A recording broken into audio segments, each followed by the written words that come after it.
So in 2013, I would have been married for almost 10 years, and we had been together 18 years, and we had scheduled a date night.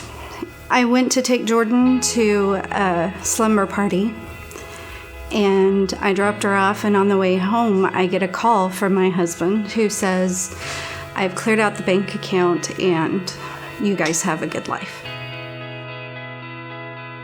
In an instant, my whole life just kind of flashed before my eyes, and I didn't understand what was going on. I was confused. I was hurt. I rushed home and thought I was going to open the door and it be a joke. But there was nobody there. And all I knew to do at that point was to turn to God. A few weeks later, he showed back up at the house, said he was sorry, and that just started a roller coaster that I wasn't prepared for. Then shortly after that, my father passed in the Quapaw tornado. Shortly after that, my daughter started losing her eyesight, and then shortly after that, we lost everything in a flood. I was basically losing my mind. I didn't know what was real anymore. I didn't know what was right anymore. I didn't know what was wrong.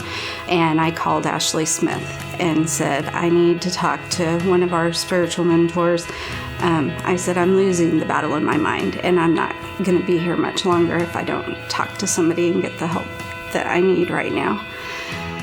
I had to face the facts that I had made just as many big bad decisions during that time as Dan was making, and started going back to church, and I started digging into addiction. I started digging into marriage. I started a prayer wall for Dan and for my family, and started writing down these goals, and started seeking God first, the thing that we were supposed to be doing all along. And I have to ask God, what do you say about me? What do you say about my marriage and everything? And that's kind of where some of these things came into play. And I was fighting my own battles during that time that he was in and out. I was playing with the same doors and going in and out them with him. And so I had to make pages of why am I sober?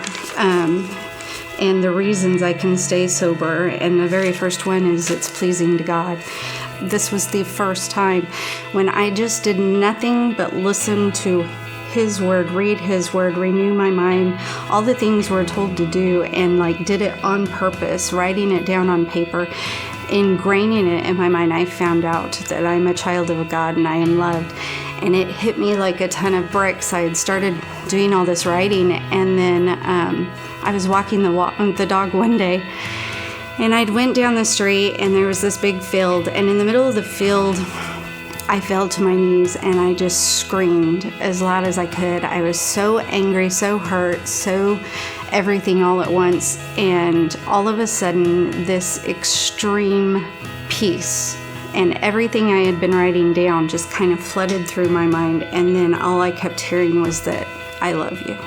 And it was the very first time I had ever known that God's love was alive and real here on earth. And that I just literally could feel Him encompassing me with that love. And it was just the craziest feeling in the world. And I then just burst into these laughing tears of, oh my gosh. And there's people at the baseball field and stuff running around, and I know they had to think I was crazy. I'm dancing out there in the middle of this field with my dog and just screaming joyfully, He loves me.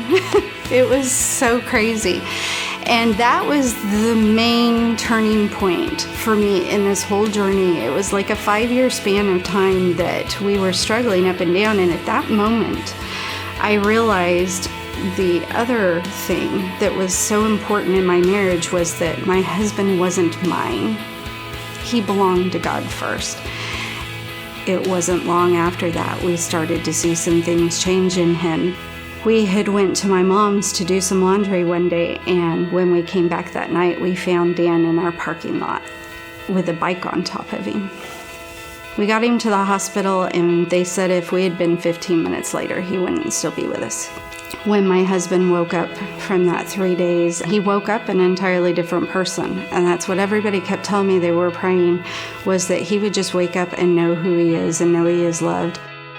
The love and faith that I found in this, it does not look normal. You keep going and you keep fighting.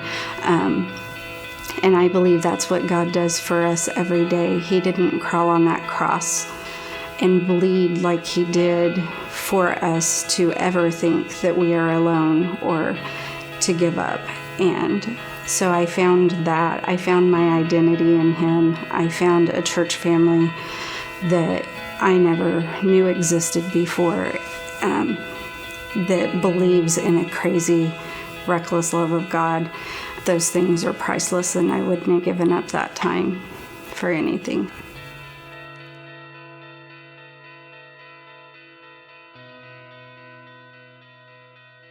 I'm Dawn Simpson. This is me.